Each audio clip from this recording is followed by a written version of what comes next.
Bienvenidos a Un Paco por la Historia. Y como en el capítulo anterior tratamos el feudalismo, no van a ser capítulos, digamos, que vayan a tener una correlación temporal entre sí, porque vamos a ir salteando de época en época, iremos saltando entre historia, arte, quizá geografía. Por lo tanto, en el programa de hoy tenemos el arte románico. Principalmente se basa en un arte anterior, que sería el arte prerrománico, que tenemos que tener en cuenta que la importancia de este arte románico es la unidad que otorga artísticamente al conjunto europeo entre los siglos X y XII después de Cristo. Por lo que tenemos que mirar con detalle también ese periodo anterior, que es el que sienta los cimientos de este arte románico, que sería el arte prerrománico.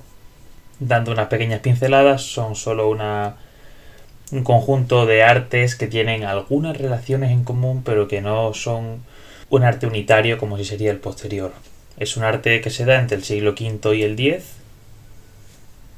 que sale como resultado del arte paleocristiano, de ese arte romano, y se va sustentando en esa crisis del siglo III, ya en el Imperio Romano, en esa época oscura de la Edad Media europea, en esa Alta Edad Media,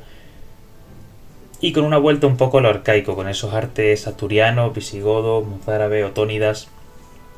que son los principales de ese arte prerrománico. Y ya dentro del arte románico tenemos tres divisiones principales, que serían el proto-románico, de finales del siglo X al último tercio del siglo XI, el pleno-románico, que sería del último tercio del siglo XI a mitad del siglo XII, y el tardo-románico, que sería de la mitad del siglo XII a la mitad del siglo XIII.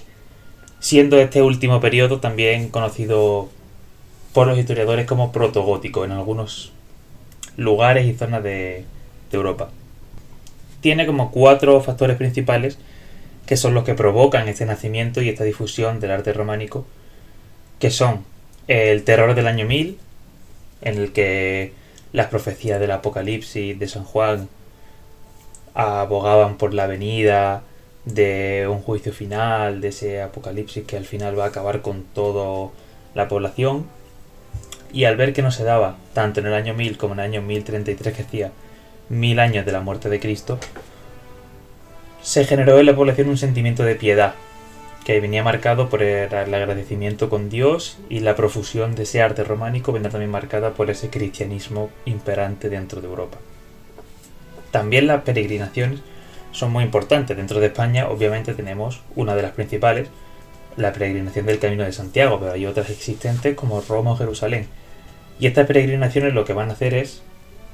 que en su mayoría van a establecer rutas comerciales, y en esas rutas comerciales hasta el punto de encuentro, que en este caso sería Santiago, Roma, etc., se van a dar núcleos de población, nuevas estructuras, edificaciones. Al final se van a hacer conjuntos de personas que van a derivar en un arte común y único dentro de toda la Unión Europea. Será conocido como ese primer arte internacional. Posteriormente, obviamente, tenemos que también tener en cuenta el feudalismo. Ya lo explicamos en el programa anterior, podéis ir a revisarlo si queréis, pero será parte fundamental de este periodo histórico en el que vemos como también ese sistema social, político y económico irá muy de la mano con este tipo de arte. Y como cuarto punto que favorece esa difusión del arte románico serán las órdenes religiosas, como principalmente la orden benedictina, que es fundada por Benito de Nursia en el siglo V con esa frase tan conocida por todos que es el Ora et Labora, que es una de las reglas de San Benito, y que posteriormente el monasterio de Cluny, en Francia, en Borgoña, en el principio del siglo X, trata de recuperar a través de esa filosofía y trata de imponer. Y a colación sí que podemos hablar de la orden de Cluny, que será una de las principales vertientes del arte románico y una de las que lo expanda. ¿Por qué? En primer lugar, porque el Papa Juan XI en el año 931 da un privilegio de exención a la orden de Cluny. Por lo tanto, este monasterio queda sometido directamente al Papa y evita la jurisdicción diocesana. ¿Qué va a otorgar esto? Que cualquier comunidad o monje independiente pueda romper su voto de estabilidad con su monasterio originario para trasladarse al monasterio de Cluny. ¿Y por qué? Principalmente porque la libertad, la independencia que le otorga el monasterio de Cluny al final es primordial dentro de el desarrollo profesional y personal de todos estos sacerdotes diocesanos, y hay que tener en cuenta que ellos en este momento son señores feudales, están dentro del pico de la pirámide, por lo tanto tienen que tener una serie de estabilidad e independencia para poder obrar como ellos consideren. Y es cierto que dentro de esta vertiente que instaura Cluny, sobre todo Cluny con el monasterio de Cluny III, ya que tiene una serie de reformas, se van a dar también las principales características de la arquitectura romana, porque este arte románico es fundamentalmente arquitectónico. Es cierto que sí que nos podemos encontrar escultura y pintura, como veremos posteriormente, pero es una escultura y una pintura que está supeditada a la arquitectura. La arquitectura es la base del arte románico, y por eso tenemos que hablar de cómo es un recinto macizo que prima la horizontalidad, y la verticalidad solo podemos observarla en su mayoría a través de las torres como elemento fundamental. Posee una articulación rítmica del espacio, con unos muros muy gruesos dispuestos a soga y tizón,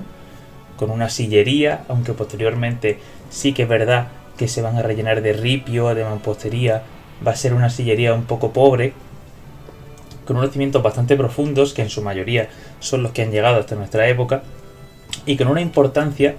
de las plantas basilicales y de cruz latina. Hay que tener en cuenta que en el prerrománico se le dio mucha más importancia a la planta de cruz griega, y en este caso se le da más importancia a la planta de cruz latina, que tiene 3 naves, con una nave central más ancha, con un transepto que es de origen paleocristiano, y con el crucero. La importancia del cimborrio dentro del crucero también va a ser un elemento de verticalidad dentro de toda esa horizontalidad del edificio. Es importante tener en cuenta que dentro de esas plantas basilicales, incluso en la cabecera de las plantas de cruz latina, nos podemos encontrar el ábside y los absidiolos, compuestos también por una girola o deambulatorio. En cuanto a los elementos sustentantes, sí que nos encontramos ese arco de medio punto de herencia romana, a su vez de herencia etrusca, con unos vanos abocinados que forman esas arquivoltas tan conocidas del arte románico, y en un periodo ya más tardorrománico, protogótico, como hemos dicho anteriormente, sí que se utilizará más ese arco apuntado u ojival. Se utilizan sobre todo pilares en lugar de columnas. Las columnas exentas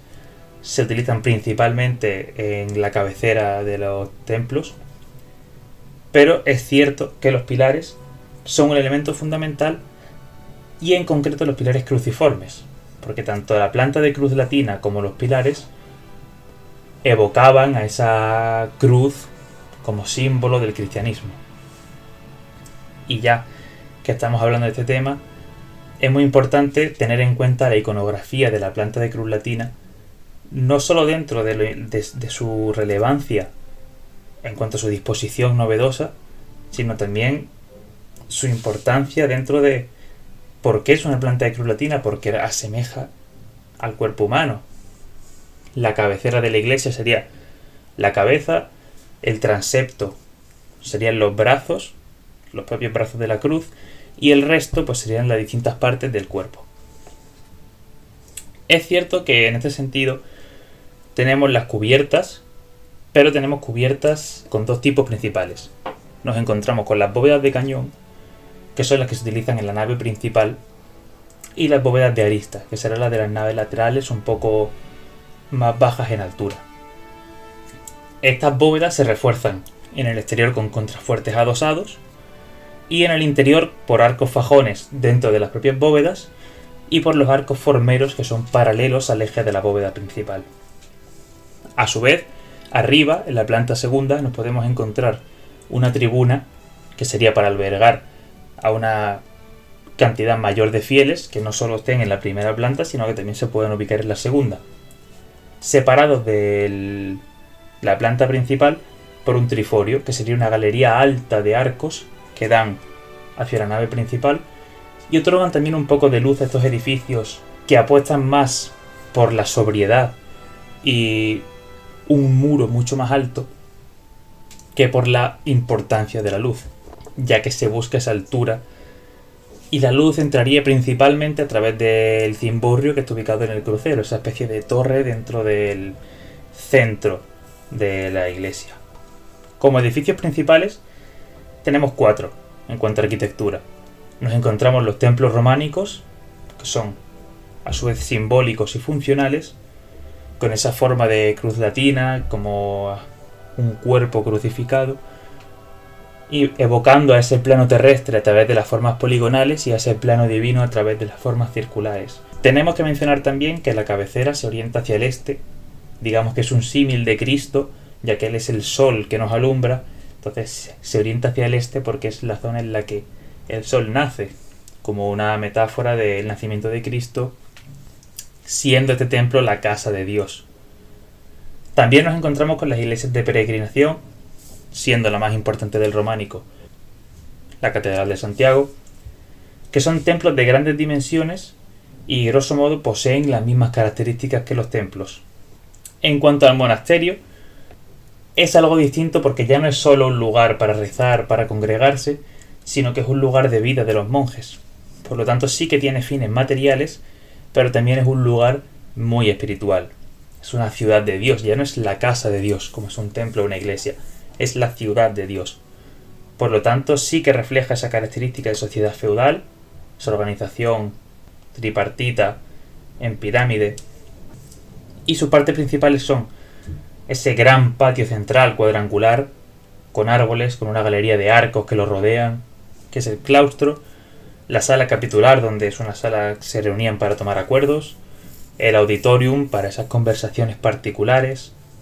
un refectorium que era una especie de comedor, y una de las partes más importantes que era el scriptorium, la biblioteca del propio monasterio. A su vez, en la puerta de entrada también podía tener una iglesia o una hospedería en su defecto, que pudiese albergar a esos peregrinos y se pudiesen instaurar estos monasterios en las rutas comerciales de los peregrinos. Y por último,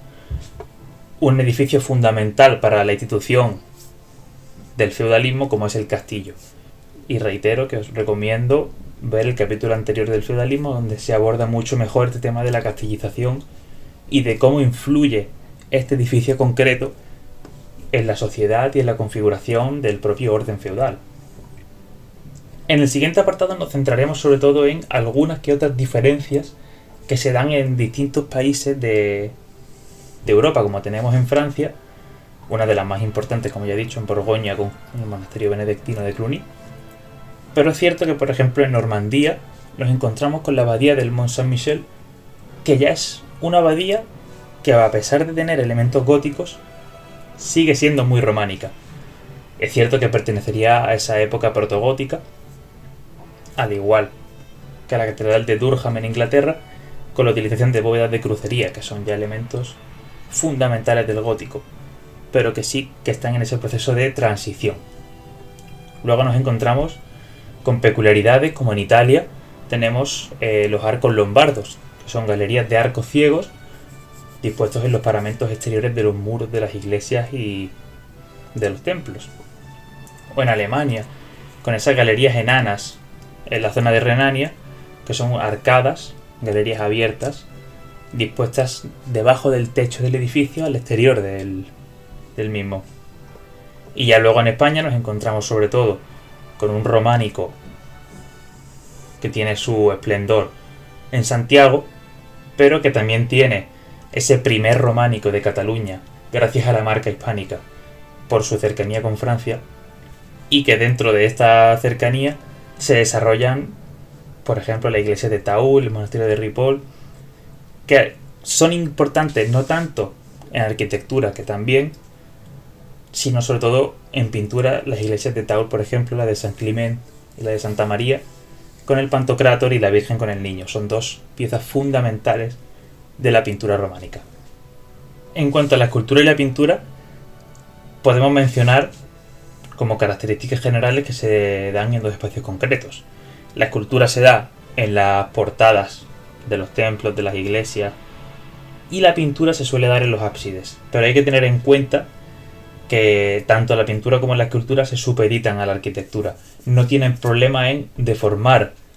sus propias construcciones para que se adhieran a esos capiteles, a esa bóveda, incluso a la portada. No es una pintura naturalista, refleja lo invisible y lo trascendente, porque tiene que evidenciar la presencia de lo divino, del pecado, del bien y el mal, con dos funciones claras. La primera, conmover y emocionar al público, y la segunda, transmitir una enseñanza y una instrucción moral. Ya que la mayoría de fieles de esta época eran analfabetos, la pintura y la escultura románica tiene como función principal enseñar, que conozcan las historias bíblicas, las escenas bíblicas, a través de esa pintura y esa escultura. Por lo tanto, prima mucho más ese carácter didáctico que a lo mejor la búsqueda de la belleza y el naturalismo, como si se podía buscar en un arte clásico griego y romano. Nos encontramos con dos tipos de perspectivas. La perspectiva jerárquica, en la que se distribuyen las figuras por importancia en tamaño, es decir, si nos encontramos en una portada al tetramorfos, que son los 4 evangelistas, y a Dios en el centro, Dios se va a presentar de un mayor tamaño que los apóstoles.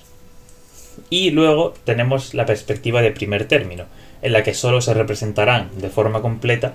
a las figuras que estén en primer plano, siendo las de último plano representadas a lo mejor solo en base al busto, en la cabeza. Los temas son principalmente cristianos y religiosos. Representaciones de la divinidad, de la Virgen, hagiográficos, temas profanos y fabulosos, que son de influencia oriental. Y ya pasando a la escultura de forma concisa, tenemos que tener en cuenta que es una escultura monumental, con un cierto movimiento de las figuras, aunque en un románico de última época sí que se buscan efectos pintorescos, sí que se adapta a esa función arquitectónica, y tienen una mayor profusión, una gracia en los rostros, una expresión abierta y sincera, con un tipo mucho más humanizado, pero es cierto que sigue siendo antinaturalista,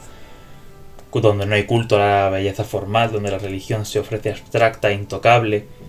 donde hay modelos estilizados, rígidos, incluso deformados, con una iconografía religiosa, con 2 esculturas exentas o de bulto redondo, como se las conoce, que no están supeditadas a esa arquitectura.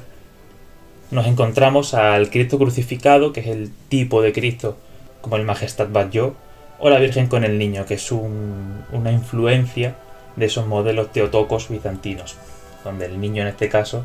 representaría a Dios. Y como obra cumbre de la escultura románica tenemos las portadas románicas, divididas en distintas partes. En el tímpano, donde nos podemos encontrar ese Pantocrátor en una mandorla, con el tetramorfos, los 4 evangelistas y sus animales. Juan es un águila, Marcos es un león, Lucas un toro y Mateo un hombre. En los dinteles tenemos figuras de menor tamaño. En el parteluz tenemos un santo de relevancia, como por ejemplo en la Catedral de Santiago nos encontramos al apóstol Santiago en ese parteluz de la portada de la gloria del maestro Mateo. En las arquivoltas en ocasiones nos encontramos a los 24 ancianos sedentes del Apocalipsis, al Señor del Tiempo. Y para destacar tenemos 3 portadas principales. La portada de la gloria del Maestro de San Mateo, como ya he mencionado en la Catedral de Santiago, la portada de Santa Fe de Conques y la portada de San Pedro de Moissac. Las 2 últimas están en Francia. Y en cuanto a la pintura románica, cubre muros, bóvedas, ábsides, con orígenes e influencia en su mayor parte bizantina. Es una pintura esquemática y erática, donde no se preocupan por la luz, donde sí que tienen colores vivos, como podemos ver en el Pantocrátor del ábside de San Clemente de Taúl, pero son planos, tienen un dibujo muy grueso, líneas negras diferencian el dibujo en el borde, bastante gruesas, donde la luz no se le presta atención, es un elemento que queda en segundo plano completamente. Y también tenemos que mencionar dentro de la pintura tanto la Virgen con el Niño y el Pantocrátor de Taúl, como el Panteón Real de San Isidoro de León, donde tenemos 6 escenas en distintas bóvedas de ese panteón, que nos encontramos con la degollación de los inocentes, la última cena, el Pantocrátor y los tetramorfos, que es un tema que se repite en muchas pinturas románicas, y la más importante quizás de las 6, la Anunciación de los Pastores, donde vemos que rompe ese hieratismo típico del románico, que nos ofrece un fondo blanco con ese pequeño sabor bucólico, árboles que componen un paisaje bastante delimitado, pero que ya nos ofrece un poco más de dinamismo, un poco más de